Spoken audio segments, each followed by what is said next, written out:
estar. Eu confesso que se fosse pelo desejo meu, eu estaria aqui os 4 dias que foram de festividade.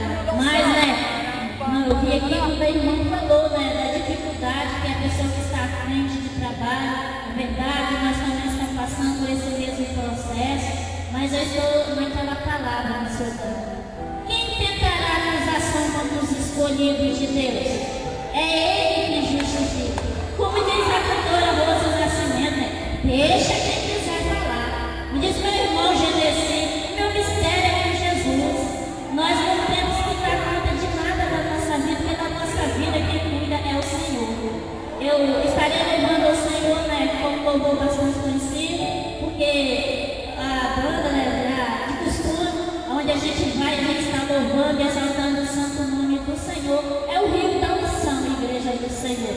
Estou maravilhada, porque grandes coisas o Senhor, Ele já fez aqui neste lugar e Ele está fazendo. É promessa de Deus na vida do pastor e da cantora, porque é mistério. Quando a gente passa dificuldade, a perseguição, a calúnia, mas melhor é o que o Senhor tem para nos dar. Estou feliz também com a cantora, onde nós conhecemos ali também na ministério do pastor Sivaldo, é a promessa de Deus na vida dela. E a vitória é daquele que persevera.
Deus. Vai recebendo aí, irmão.